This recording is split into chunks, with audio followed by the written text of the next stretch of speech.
인간 행동의 탐구와 교정 방송을 시작하겠습니다. 진행은 유순근 교수입니다.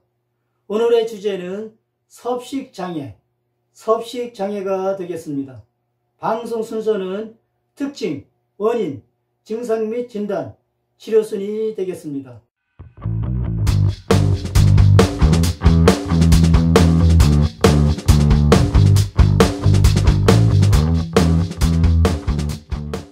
섭식장애는 건강, 감정, 삶의 중요한 영역에서 활동하는 능력에 부정적인 영향을 주는 지속적인 섭식활동과 관련된 심각한 상태입니다.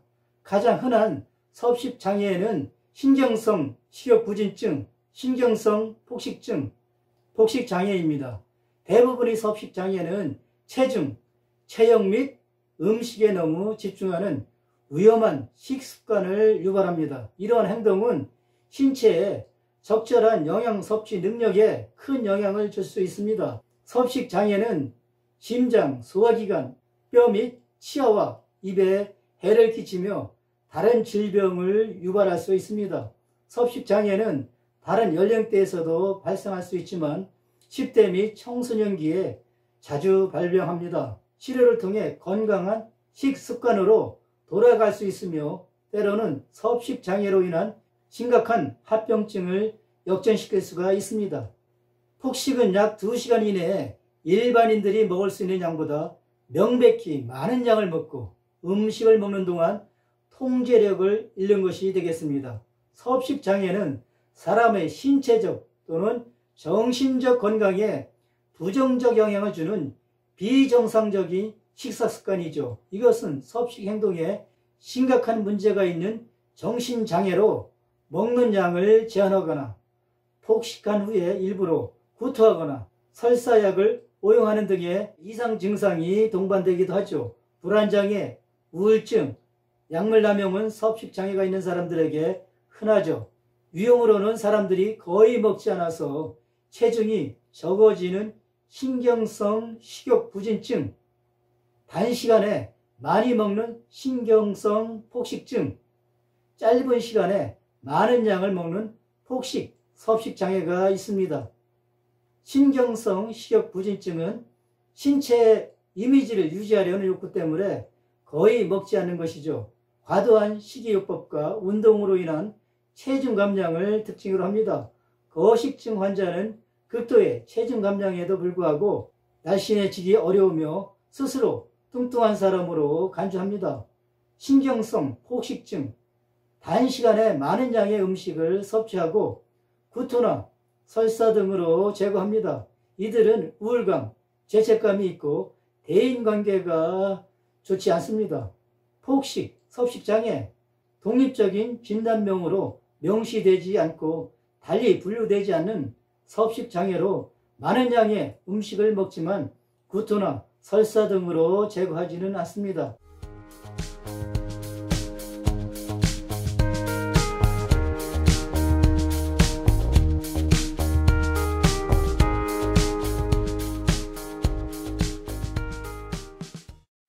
원인을 살펴보겠습니다. 섭식장애에는 건강이나 심지어 생명을 위협할 수 있는 비정상적인 식사습관이 되겠습니다. 그러나 아무도 섭식장애를 일으키는 원인을 확실히 말할 수는 없죠. 다른 행동장애와 마찬가지로 식욕부진, 과식증, 기타 섭식장애는 생물학적, 심리적, 유전적, 환경적, 사회적 요인의 복잡한 상호작용으로 인해 발생한다고 볼 수 있습니다. 일반적으로 공통적인 섭식장애의 원인이 있습니다.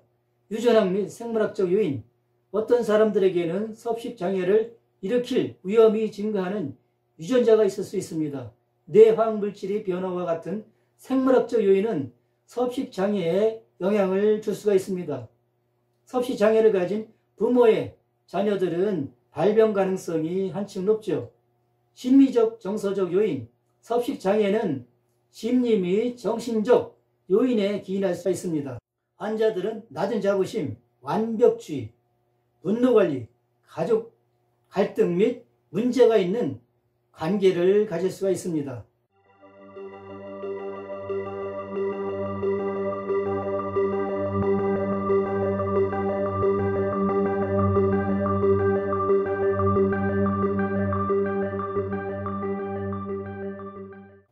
증상 및 진단을 살펴보겠습니다. 섭식장애 증상은 특정 질병 및 진행 단계에 따라 다르죠.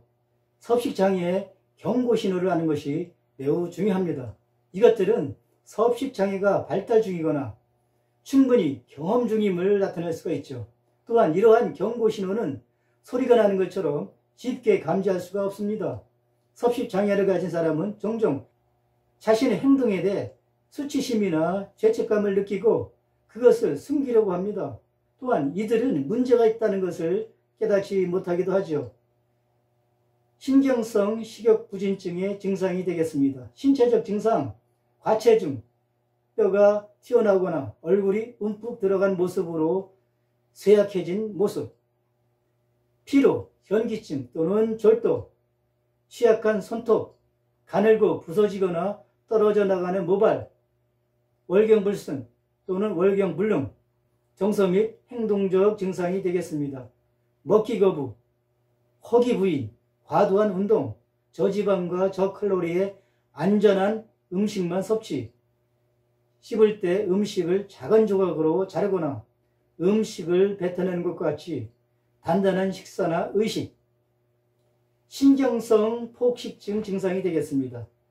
신체적 증상으로 비정상적인 장기능, 치아와 잇몸의 손상, 목과 입의 상처, 침생, 팽창, 월경불순 또는 월경불능, 식도의 염증, 행동적 증상으로 지속적인 다이어트, 식품 또는 식품 포장지 숨기기, 몰래먹기, 불편함이나 고통의 지점까지 먹는다, 자발적 구토나 설사약을 사용한다, 과도한 운동, 식사 후 빈번한 화장실 사용, 폭식, 섭식장애의 증상이 되겠습니다. 과음의 비밀스러운 반복, 과식 후 혐오감, 우울증, 죄책감 또는 자부심이 낮은 느낌, 이상한 장소에서 음식을 훔치거나 비축한다. 폭식을 위한 시간을 만들기 위해 라이프 스타일 일정이나 의식을 제정한다. 단시간에 많은 양의 음식을 섭취한 빈 포장지나 용기를 숨긴다. 섭식장애는 사람의 신체적, 정신적 건강에 부정적 영향을 주는 비정상적인 식사 습관입니다. 섭식장애 진단 기준으로서는 신경성 식욕부진증, 나이, 성별, 발달 과정 및 신체적 건강의 상황에서 체중이 현저히 감소되기를 원하는 것에 비해 에너지 섭취를 제한한다. 어린이와 어른에게는 현저하게 낮은 체중은 최소한으로 기대했던 것보다 낮은 체중으로 정의된다. 상당히 낮은 체중인 경우에도 체중이 증가하거나 뚱뚱해질지도 모른다는 두려움이 있다. 체중이나 체형이 경험되는 방식이 왜곡되고 자기 평가에 부정적 영향을 미치고 현재의 낮은 체중이 심각하다는 인식을 부정한다. 신경성 폭식증, 반복적인 증상이나 폭식 증상이 발현에는 다음과 같은 두 개의 특징이 있다. 일정한 시간 동안에 대부분 비슷한 시간이나 상황에 먹을 수 있는 양보다 확실히 많은 양의 음식을 먹는다. 증상이 발현 동안에 조절 능력의 상실감이 있다. 폭식 증상이 발현에는 다음 중 3개 이상의 증상이 동반됩니다. 평소보다 음식을 아주 빨리 먹는다. 불쾌할 정도로 배가 부를 때까지 먹는다. 배가 고프지 않을 때도 많은 양의 음식을 먹는다. 너무 많은 음식을 먹는 것이 수치스러워 혼자 음식을 먹는다. 과식하고 나면 자신이 혐오스러워지거나 우울해지고 심한 죄책감에 빠진다. 이러한 것들이 섭식장애의 진단 기준이 되겠습니다.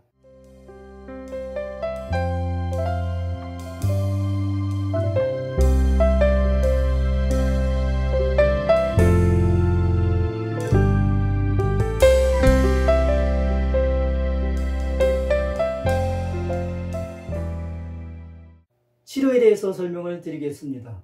섭식장애는 정신질환이지만 신체 건강에 중요한 영향을 미칩니다. 섭식장애로 인해 발생할 수 있는 많은 신체적 합병증이 있습니다. 방치하면 심각한 건강 문제를 일으킬 수가 있죠. 신체 건강을 관찰하는 것이 중요합니다. 균형 잡힌 식이요법은 회복에 필수적이죠. 영양소와 함께 환자가 자신이 신체 영양소의 역할을 이해하고 건강하고 잘 유지해야 합니다. 음식, 체중, 칼로리 및 식사에 대한 생각이 효과가 있을 수 있습니다. 영양실조는 모든 섭식장애에 큰 역할을 합니다. 영양재활은 필수적이며 일단 체중이 회복되면 환자는 체중을 복원하기 위해 구조화되고 안정된 섭식 패턴을 형성해야 합니다. 치료, 상담 또는 심리적 개입이 필요합니다. 중요한 점은 치료사와 신뢰관계를 형성하고 섭식장애의 발달과 유지에 이르게 한 사고, 감정 및 행동과 같은 적절한 문제를 환자에게 제기하는 데 있습니다. 여기에는 불안, 우울증, 열등한 자기존중감, 자신감, 대인관계의 문제 등이 포함됩니다. 환자와 치료사는 함께 섭식장애와 관련된 비합리적인 신념과 사고 패턴을 파악해야 합니다. 인지행동치료는 생각과 감정이 상호 의존적이라는 전제에 근거하여 기존의 사고와 행동 패턴을 재검토하고 도전하도록 장려하는 치료법이죠. 음식과 자신에 대해 생각하는 방식을 바꾸는 것을 목표로 합니다. 개인, 가족 또는 집단 치료가 섭식장애의 근원적인 원인을 해결하는 데 도움이 될 수가 있습니다. 집단 치료는 비슷한 문제가 있는 사람들로 하여금 섭식장애 주변의 문제를 탐구하기 위한 지지 네트워크를 제공합니다. 집단은 대인적인 대처 전략, 근원적 문제, 행동을 변화시키는 방법, 개인적인 필요와 장기 목표를 촉발하는 많은 문제를 다룰 수가 있습니다. 가족치료는 가족 단위의 변화가 섭식장애 행동의 감소를 가져올 것이라는 생각에 근거합니다. 이것은 식사를 하는 사람과 함께 살고 있거나 가까이 있는 사람들을 포함하죠. 가족은 한 단위로서 섭식장애를 포함하여 관심을 유발할 수 있는 문제에 대처할 수 있는 방법을 개발하도록 권장합니다. 이 치료의 성공 여부는 가족이 기꺼이 참여하고 치료 기간에 행동을 변경하는 것에 달려 있습니다. 치료 방법을 요약하면 신체 건강을 관찰한다, 균형 잡힌 식이요법, 영양실조 방지, 영양재활, 심리적 개입, 치료사와 신뢰관계를 형성하고 불안, 우울증, 열등한 자기존중감, 자신감, 대인관계의 문제를 다룬다. 인지행동치료, 비합리적인 신념과 사고 패턴을 파악하고 기존의 사고와 행동 패턴을 재검토하고 음식과 자신에 대해 생각하는 방식을 변화한다. 집단치료, 비슷한 문제가 있는 사람들로 하여금 섭식장애 주변의 문제를 탐구하기 위한 지지 네트워크를 제공한다. 가족치료, 가족 단위의 변화가 섭식장애 행동의 감소를 가져올 것이라는 생각에 근거한 치료법이다. 이렇게 말씀을 드릴 수 있겠습니다. 이와 같이 섭식장애는 사람의 신체적, 정신적 건강에 부정적인 영향을 주는 비정상적인 식사 습관이 되겠습니다. 본 방송이 유익하셨다면 좋아요를 눌러주시고 구독자가 아니시라면 구독을 신청해 주시면 감사하겠습니다. 시청해 주셔서 대단히 감사합니다.